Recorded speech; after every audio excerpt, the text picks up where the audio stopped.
বাংলাদেশ নৌবাহিনীর যান্ত্রিক বহর। এর নেতৃত্বে রয়েছেন কমান্ডার জুলফিকার হায়দার সাইমুন এবং তার সাথে রয়েছেন লেফটেন্যান্ট আশিক। প্রথম সারিতে রয়েছে লেফটেন্যান্ট কমান্ডার আশরাফের নেতৃত্বে জাহাজ হতে শত্রু জাহাজের নিক্ষেপণযোগ্য মিসাইল মডেল। নিজ সমুদ্র সীমায় শত্রুকে ঘায়েল করার জন্য মিসাইল এক অপ্রতিদ্বন্দ্বী অস্ত্র। দ্বিতীয় সারিতে রয়েছে শত্রু জাহাজ ও বিমান নজরদারির এবং অনুসন্ধানের জন্য দূরপাল্লার র্যাডার।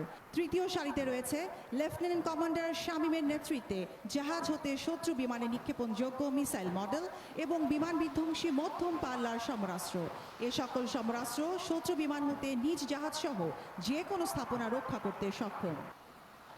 চতুর্থ সারিতে রয়েছে মাঝারি ও দূরপাল্লার কামান, যা সুনির্দিষ্ট লক্ষ্যবস্তুতে গোলাবর্ষণে সক্ষম। এছাড়াও রয়েছে যুদ্ধজাহাজের নিরাপদ নেভিগেশন এবং হেলিকপ্টার নিয়ন্ত্রক র্যাডার সিস্টেম। ষষ্ঠ সারিতে রয়েছে শত্রু জাহাজ ও সাবমেরিন বিধ্বংসী মাইন ও টর্পেডো। এছাড়াও রয়েছে শত্রু জাহাজের বিরুদ্ধে ব্যবহৃত রকেট ও লঞ্চার। সপ্তম সারিতে রয়েছে লেফটেন্যান্ট কমান্ডার ফাহিমের নেতৃত্বে চালকবিহীন আকাশযান।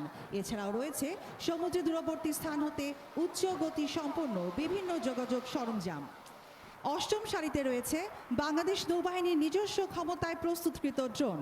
এছাড়াও রয়েছে অত্যাধুনিক প্রযুক্তির যোগাযোগ ব্যবস্থা, IFF system, tactical data link system, satellite communication এবং নৌবাহিনীর নিজস্ব সক্ষমতায় প্রস্তুতকৃত বিজয় 50 ট্যাকটিক্যাল মেসেজিং সিস্টেম।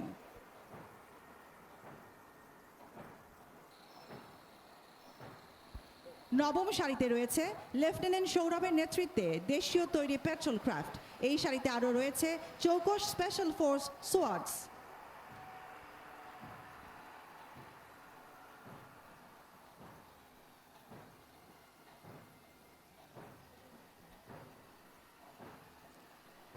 সবশেষে এগিয়ে আসছে লেফটেন্যান্ট কমান্ডার নাদিমের নেতৃত্বে বাংলাদেশ নৌবাহিনীর সাবমেরিন বানৌজা নবযাত্রা।